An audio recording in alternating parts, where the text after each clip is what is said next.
頼む、お願いだ。離婚して出てってくれ。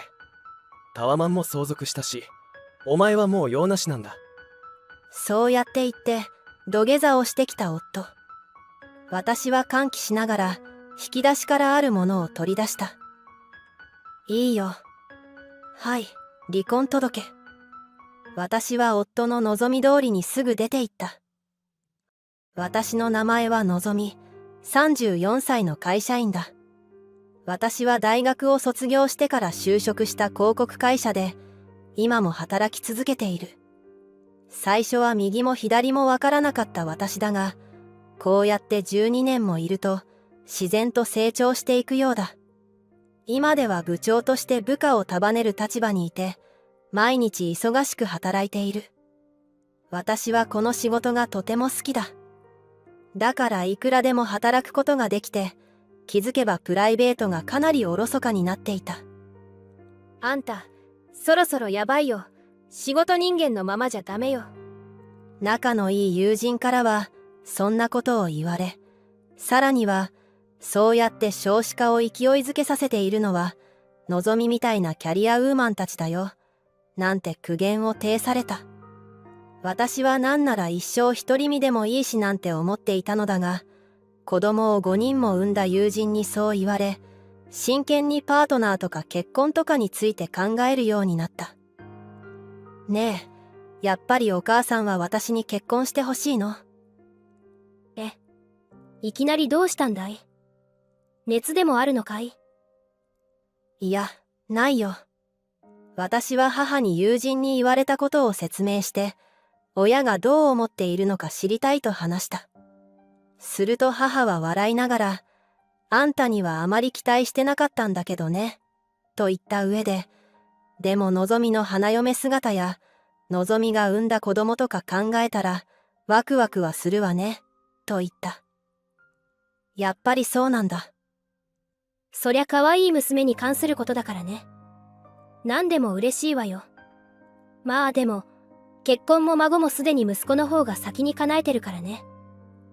確かに。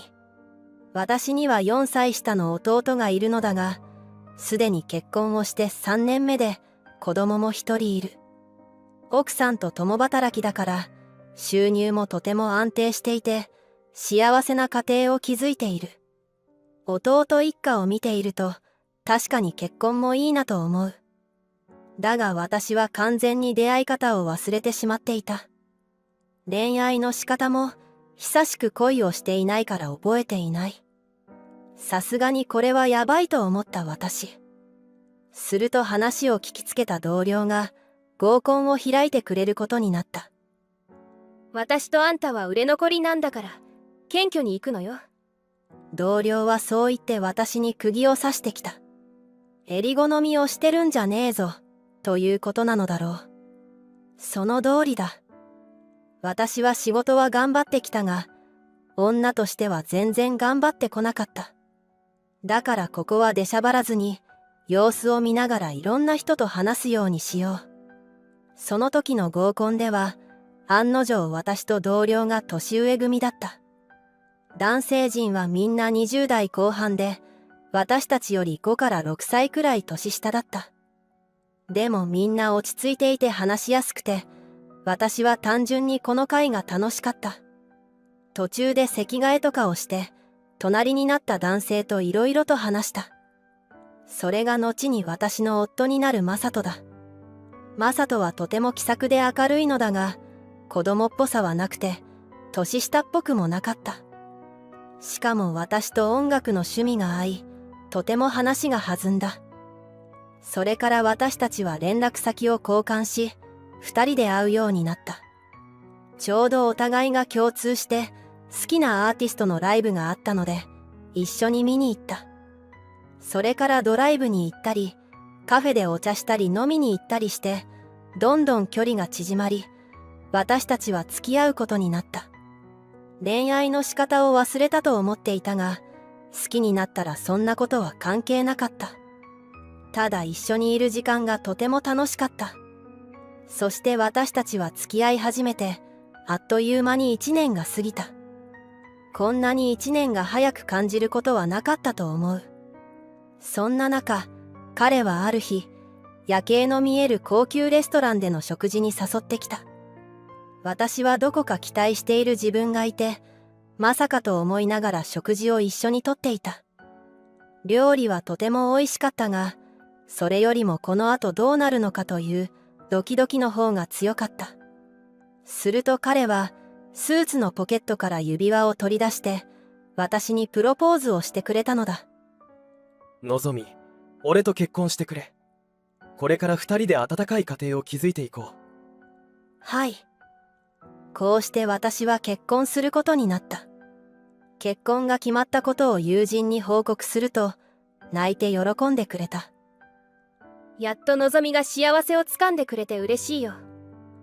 ありがとう。結婚式にも来てね。もちろん行くよ。私の両親に報告した時も、二人ともとても喜んでいた。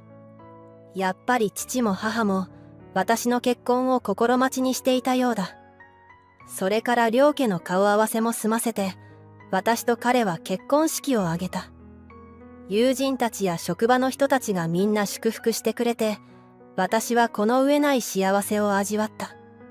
そして始まったマサトとの結婚生活。のぞみ、おかえり。ただいま。ご飯できてるよ。今日はキーマカレーだよ。おいしそう。早速着替えてくるね。夫は私よりも仕事が早く終わるからといつも料理をしてくれる。正直私は料理が得意な方ではないからとても助かる。それに夫の料理はすごく美味しい。夫はレシピを見て作ってるから自分の実力ではないというが、それでもちゃんとレシピ通りに作れるのもすごいと思うし、本当に美味しいから料理の腕前が高いのだと思う。私は夫が料理を作ってくれるおかげで心置きなく残業もできるし、疲れて帰ってきても美味しくて栄養のある食事で体が回復する。本当にいい旦那さんをもらうことができたなと私はとても幸せを感じていた。このまま夫と楽しい毎日を送りながら、いずれは子供も産んで温かい家庭を築いていくんだなと私は信じて疑わなかった。だが新婚生活を送って1年ほどが経った頃のこと、私は少し気になることがあった。それは夫がどこに行っても必ずスマホを持ち歩くことだ。確かにそういう男性はいるのだろうが、夫は結婚当初はよくテーブルに置きっぱなしにしていたり、私の見える位置に置いたままトイレや風呂に行ったりしていたのだ。それが急に人が変わったように肌身離さず持つようになったから、ちょっと違和感を感じていた。あまりにもそういうことが多かったので、私は思い切って夫に聞いてみることに。最近ずっとスマホを握りしめてるけど、昔そんなことしてなかったよね。夫は私にそんなことを言われて動揺していた。そして少し目を泳がせた後、仕事の電話とか入った時にすぐ対応できるようにと言った。なんだかとても怪しい。私はそう思ったが、まだ夫を信じたかった。余計な詮索はやめて何も疑わずにいよう。そう思ってとりあえずそれ以上は何も言わないことにした。だが信じようと思えば思うほど怪しいところがどんどん目立つようになった。夫はよく深夜にコンビニに行くようになった。ちょっとコンビニ寄ってくる。どうして？甘いもの食べたくてさ、スイーツでも買ってこようと思って。のぞみの分も買ってくるよ。ありがとう。最初は単純に甘いものを欲しているだけだと思っていた。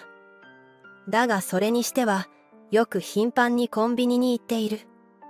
しかもコンビニまでは5分もあれば着くので、ちょっと商品を迷ったとしてもだいたい15から20分くらいで帰ってこれるはずだ。しかし夫はコンビニに行くといつも40から50分くらいは帰ってこなかった。そしてそんなにも甘いものがいつも欲しいのならばと、私は仕事帰りに洋菓子店で甘いものを買って帰ってきたことがあった。だが夫はあまり嬉しそうにはしておらず、苦笑いを浮かべながら、ありがとうと言ってきたのだ。その時に私は、夫はコンビニに行くことが目的ではないと悟った。一体何をしているのだろうか。とても気になったが、どう聞けばいいのかわからなかった。そしてさらに、夫は週末によく飲み会に行くようになった。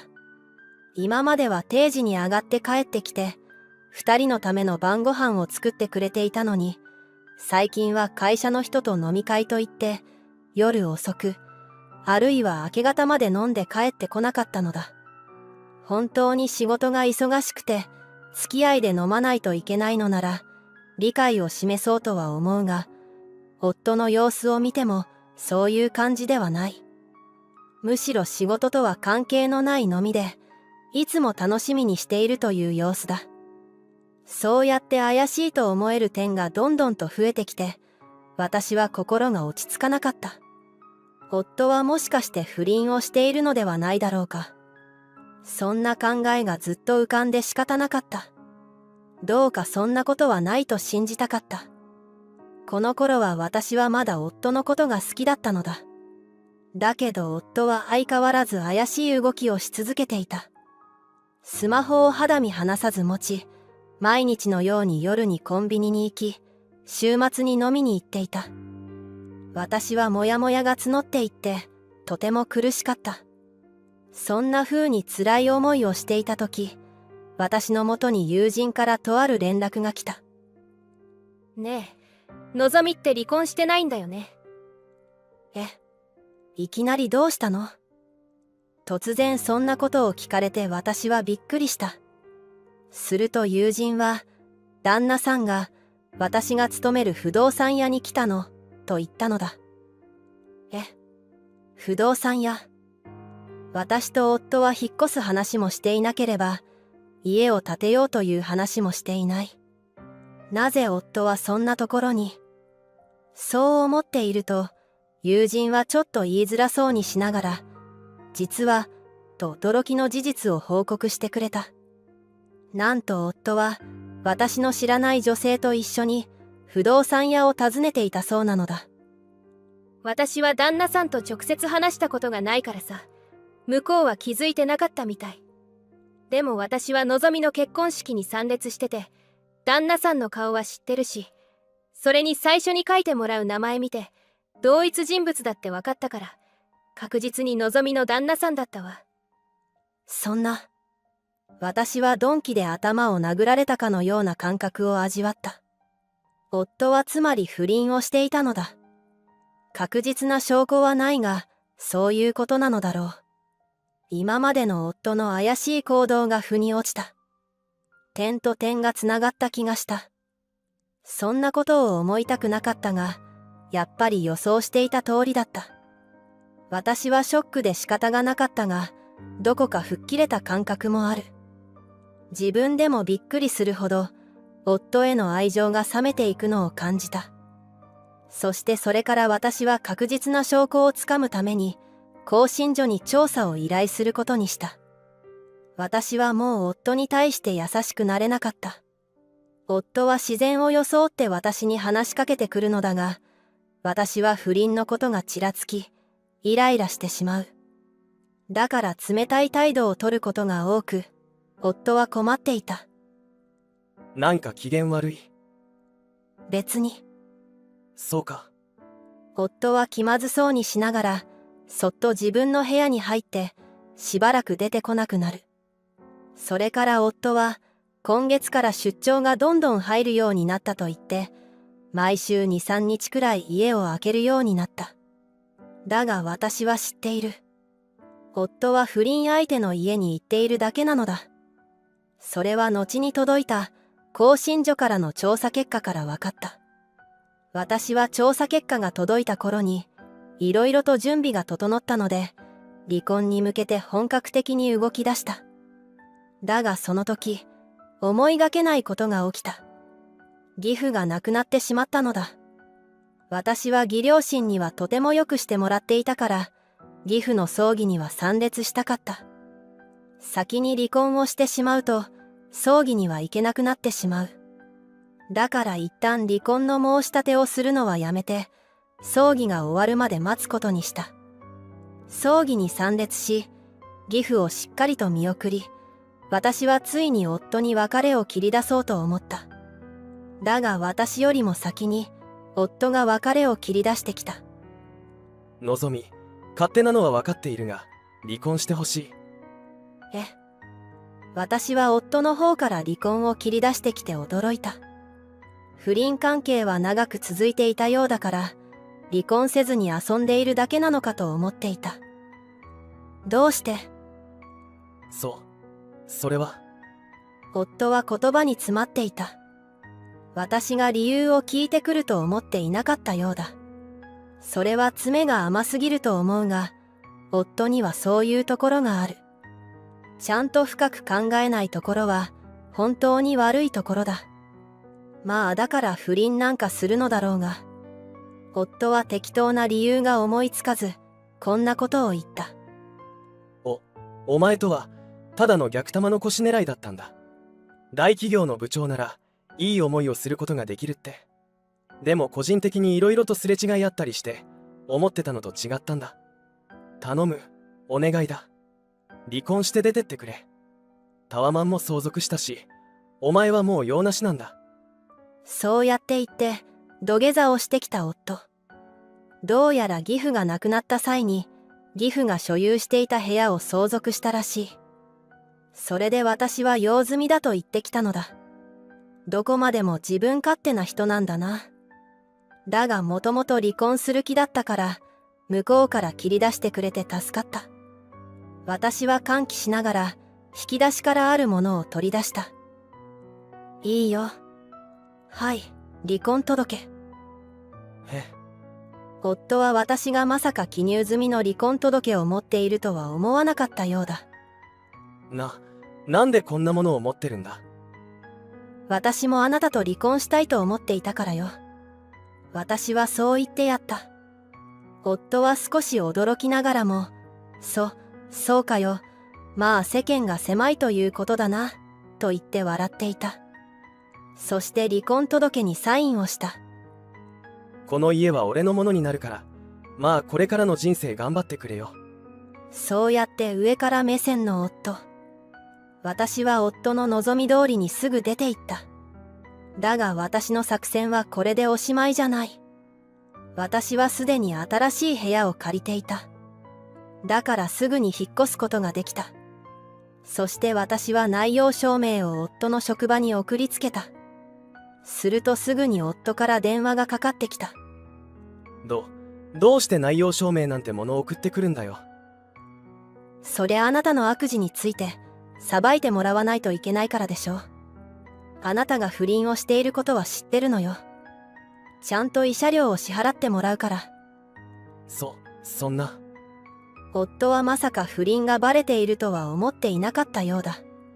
動揺している様子だったが、すぐに勝ち誇った雰囲気に戻った。まあ、でも俺はタワマンを相続したし、別にそれくらい支払ってやるよ。そう、安心したわ。あなたの分と不倫相手の分を合わせて600万くらいかしらね。600。まあタワマンを売ればなんとかなるだろう。夫はそうやって言っていたが、かなり動揺していた。そんな夫にとある事実を教えてあげた。残念だけど、そのタワマンは絶対に売れないと思うわよ。なんでだよ。まずそのタワマンは築20年とかなり古いわ。中古の時点でそもそも売れないからね。そしてそのタワマンの横に来年さらに高いマンションが建つのよ。そしたら景色の眺めは一気に悪くなるわ。だからどんどん価値が下がってるのよ。そんな。夫はどうやらそのことを知らなかったようだ。あと相続税とかもかかるから気をつけてね。もはや夫の耳には届いていなかったようで、反応がなかった。私はもういいやと思い、電話を切った。それから弁護士を通して、夫と不倫相手に慰謝料を請求した。ちなみに私の予想通り、夫が相続したタワマンは売れず、相当困っているそうだ。仕方なく二人はタワマンに住み始めたそうなのだが、家は古臭いのに階数が高いから不便で暮らしづらい上に維持費が高くて生活が苦しいらしい。だが手放そうにも安値でしか売れないから踏み切れずにいるそうだ。その話を共通の友人から聞いてざまあみろと思った。一方、私は新しく借りたマンションで一人で快適に暮らしている。しばらく恋愛はいいので、このまま仕事に打ち込んで親に旅行をプレゼントしたりと別の方法で親孝行をしようと思う。結婚式を無事に終えると、私たちは披露宴会場へと向かった。だがここで思わぬ問題が発生した。夫の席はあるのに、私の席だけなかったのだ。何度席次表を確認しても、私の名前が見当たらない。式場のスタッフに確認してもらったが、私の席はないとのことだった。何かの手違いだと思うのですが、困っているとゆかさんがこちらにやってきた。どうしたんですか？あ、ゆかさん、ちょうどよかった。私の席が席次表になくて困ってたの。するとゆかさんは半笑いの状態でこう言った。手違いではないですよ。あなたの席を用意するのをやめたんです。私の名前はのぞみ、34歳の主婦。夫のあきらとは結婚してかれこれ7年目になる。そして昨年女の子の赤ちゃんを出産した。待望の我が子だ。出産する前も後も初めてのことでいろいろと大変なのだが、我が子の笑顔に毎日癒されている。夫も娘を溺愛していて、以前より早く帰宅してくれるようになった。そして育児にも協力的で本当に助かっている。そんなある日、インターホンが鳴る。マサト、また来たの？姉ちゃん、疲れてないかなって思って。それに姪っ子にも会いたいし。そう言って頻繁に我が家にやってくるのは弟のマサトだ。マサトと私は5歳、年が離れている。私たちにはもう両親がいなく、親戚とも疎遠の状態だ。だから身内と呼べる存在はお互いしかいない。そういう経緯もあって、弟は頻繁に顔を出してくれるのだろう。私たちの両親は早くに離婚した。父は昔から酒癖が悪く、ひどい時は母によく手を出していた。これ以上一緒にいたら、子供たちにまで被害が出そうだと判断した母は離婚を決意し、仕事を朝晩と2つ掛け持ちをして、必死で私たちを養ってくれた。しかし無理がたたったのか5年ほど前に、癌で亡くなってしまった。結婚式でウェディングドレス姿を見せることができたことは、本当に良かったと思っている。できれば娘にも会わせたかったな。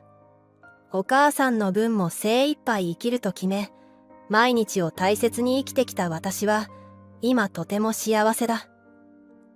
随分と素敵なお洋服ね。だろ。やっぱり俺のセンスは最高だな。またそうやってすぐ調子に乗る。そういえば先週も来てたけど。あんた暇なの？たまには彼女の一人くらい連れてきなさいよ。私はほんの軽い気持ちで弟をいじったのだが、思いもよらない返事が返ってきた。そう。彼女ね。来週、連れてきてもいいかな。本気で言ってんの？うん。実は結婚を考えている人がいてさ。結婚？ほんの冗談のつもりだったので私はびっくりした。まさか弟からそんな報告を受けるなんて。今度の土曜日、連れてきてもいいかな。うん。もちろん。アキラの都合も聞いておく。弟が帰った後、私はとても感慨深くなった。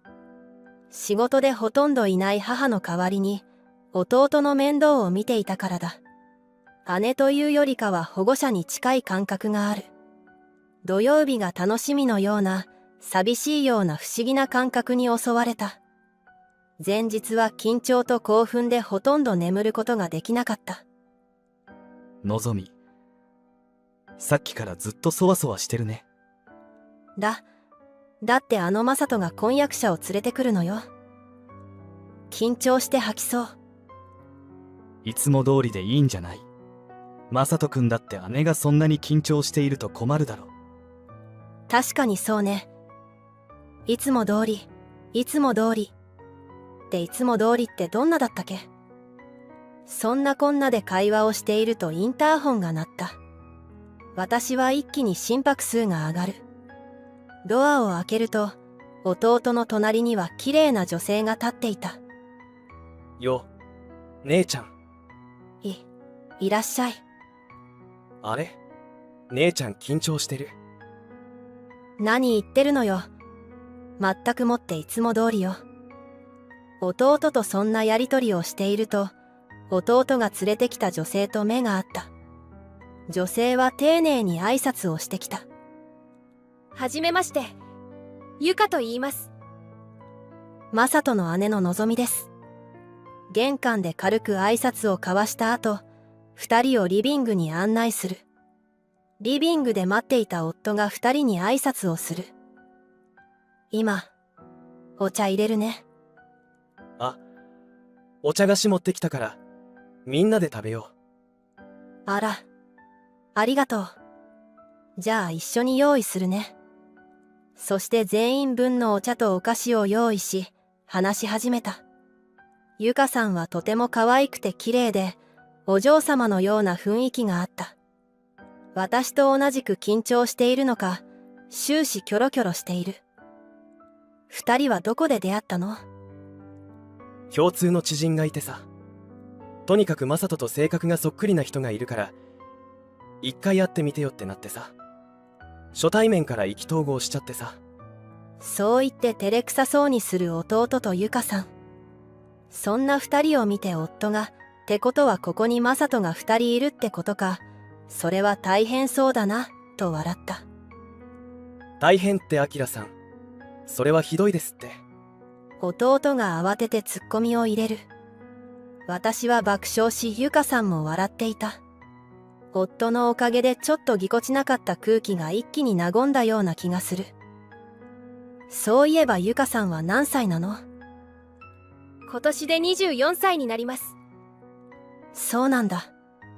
私と弟は5歳離れているわけだから。ということは私とは10歳差か。結婚後もお仕事は続けるの？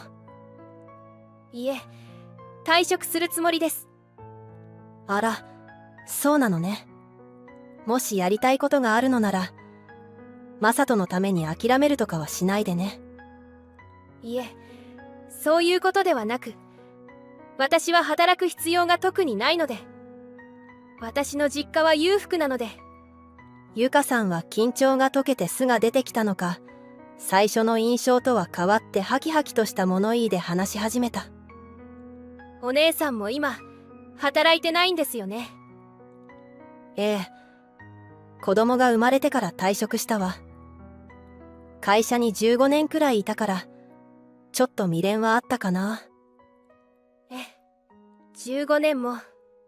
お姉さんって今、おいくつなんですか？34歳よ。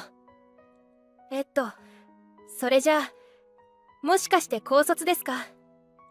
素早く逆算したかと思うと、途端にゆかさんの表情が険しくなる。そうだけど。高卒、なんですね。明らかにトーンダウンした。すると弟が慌ててフォローを入れた。姉ちゃんは俺のために高校を出てすぐ働き始めたんだ。母子家庭だったって話しただろ。俺の家は生活が苦しかったけど、姉ちゃんが大学に行かずに就職してくれたおかげで、俺は大学に行くことができたし、ちゃんと就職もできたんだよ。高卒だからって勉強せずにフラフラしていたわけじゃないよ。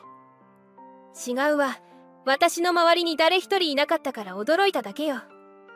弟が私をフォローしたばかりに、逆に気まずい空気が流れてしまった。私は慌てて、そうよね。なかなかこんな家庭環境も珍しいわよね。と言った。ゆかさんも、なんだかすみません。と言った。弟は、そっか。それならいいんだ、と納得してくれたようだ。私は話題を変えようと、ゆかさんのお父さんはどんな仕事をされてるのと聞いた。私の父は、〇〇会社の社長です。ゆかさんは自慢げにそう語った。あれ、その会社って。私はあることに気づいたが、また微妙な空気になってもあれだなと思い、特に何も言わないことにした。ゆかさんは父親が稼いでいることや、自分が裕福であることが自慢なようだった。父親や住んでいる家のことについて話すときは、すごく嬉しそうで鼻高々な感じだ。第一印象とは別人のようだと言っても過言ではない。とりあえずそんな感じで、弟の結婚の報告会は終了した。私は弟とゆかさんを見送った後、すぐにソファーにもたれかかった。はあ、疲れた。お疲れ様。コーヒーでも入れようか。娘を抱っこしてあやしながら夫がそう言ってくれた。ありがとう。でもマサトくん、大丈夫かな。娘をベビーベッドに移しながら夫が言う。だってゆかさん、ちょっと癖が強そうというか。私もなんだか少し心配だった。マサトとゆかさんは、他の人から見ると似た者同士に見えるのかもしれないが、育ってきた環境が大きく違う。一緒の生活をしていくとなると、価値観の違いから揉め事が増えるのではなかろうか。いくらマサトが現在大手企業で働くエリートサラリーマンだからといって、やっぱり子供の頃に身についた価値観はそう簡単に変わるものじゃない。でもマサトの人生、すべてはマサトが決めることだ。姉としてはただ見守るに尽きる。その数ヶ月後、弟とゆかさんが家を訪ねてきた。今日はどうしたの？これを直接手渡ししたくて。そう言って弟が渡してきたのは結婚式の招待状だった。わざわざどうもありがとう。姉ちゃん、絶対に来てよね。もちろん行くわよ。大事な弟の晴れ舞台だもの。でもお姉さん、お子さんのお世話はどうされるんですか？はしゃいでいる私を横目に、冷めたような目つきで、続けてこう言った。親戚とかもいないのなら、預けることはできないでしょうし、結婚式に連れてくることもできないですよね。ある意味心配してくれての発言とも取れるが、ゆかさんのその口調からは、結婚式に本気で来るつもりみたいな敵意が感じ取れた。大丈夫よ。夫のお母さんに預けるから。私がそう言うとゆかさんは、そうですか、と残念そうに言った。どうしたんだよゆか。なんか元気ないぞ。弟がそう言うとゆかさんは慌てて表情を明るくし、そう。ちょっと最近マリッジブルーなのかなとごまかして笑った。そうか。確かに最近ゆっくり休めていなかったよな。私は弟たちに気を使って、招待状ありがとう。今日は早く帰ってゆっくり休んで、と言って二人を返した。まあ本音を言えば、明らかに機嫌の悪そうなゆかさんの態度に我慢できなくなって、ガツンと言ってしまいそうな気がしたからだ。弟が選んだ人と揉めることはなるべく避けたい。そしてとうとう結婚式当日となった。私は夫と二人で会場へ向かった。弟はとても立派な姿で、ゆかさんと歩いている。私は終始感動しっぱなしで、涙が止まらなかった。お母さん、マサトはこんなにも立派になったよ。心の中で天国にいる母に言う。きっと母もこの結婚式を天から見ていることだろう。結婚式を無事に終えると、私たちは披露宴会場へと向かった。だがここで思わぬ問題が発生した。夫の席はあるのに、私の席だけなかったのだ。何度席次表を確認しても、私の名前が見当たらない。式場のスタッフに確認してもらったが、私の席はないとのことだった。何かの手違いだと思うのですが、新郎の姉の夫の席がここにあって、姉の席がないわけがないと思うのですが、困っているとゆかさんがこちらにやってきた。どうしたんですか？あ、ゆかさん、ちょうどよかった。私の席が席次表になくて困ってたの。するとゆかさんは半笑いの状態でこう言った。手違いではないですよ。あなたの席を用意するのをやめたんです。え、どういうこと？私は耳を疑った。お姉さんがいると、マサトさんは私を見てくれないんですよ。いつもお姉さん、お姉さん、そればかりで。私たちの大切なお金もそちらに回してるようですし。たまに買ってくるベビー用品とかお菓子とかのことかしら。大して気にしていなかったわ。ごめんなさいね。マサトさんには私だけを見ていてほしいんです。お姉さんがいると私が二の次になってしまうんです。もう帰ってもらっていいですか？今日は私の結婚式なんで。ゆかさんは蔑むような目をこちらに向けてそう言った。なんてわがままな女なのだろうか。その時私は大事な弟がこんな女と結婚するなんて嫌だと心底思った。おい。ゆか、何やってるんだ？とその時、慌ててこちらに駆け寄ってくる人がいた。お父さん、何よ、そんなに慌てて。その人はゆかさんの父親だった。そして私ともつながりがある人物。何か失礼なことを言ったんじゃないだろうな。失礼なことって何よ。私の幸せな結婚を邪魔する失礼な人はこっちの方よ。こら、一体なんてことを言うんだ。今すぐに謝りなさい。どうして私が謝らなければいけないのよ。親子で言い争いを始めたので、私はめんどくさくなりゆかの父親に向かって端的に自分の意を述べた。次の仕事は考えさせてください。そんな。大変申し訳ございませんでした。娘が大変な失礼を。そう言って何度も何度も頭を下げるゆかの父親。その様子を見てゆかは呆然としている。実は私は知る人ぞ知るインフルエンサーだ。昔から続けている SNS にはフォロワー数も多く、私が PR した商品は必ずバズると言われており、そしてゆかの父親の会社の案件に多く携わっていた。まさか、娘の婚約者だったなんて。そういえば両家の顔合わせを断ったのって、社長だったんですね。姉だけなら、わざわざ会う必要もないとかなんとかって。そう。その説は大変申し訳ございませんでした。この一部始終を SNS に上げたら、大変なことになりそうね。どうかそれだけはご勘弁を。後日、正式に今後について御社と話し合いをさせていただきます。それでは。そう言って私は会場を出た。夫も私が出席しないのならと一緒に出た。するとそこへ弟が慌てて走ってやってきた。なんで姉ちゃんたち帰ろうとしてるの？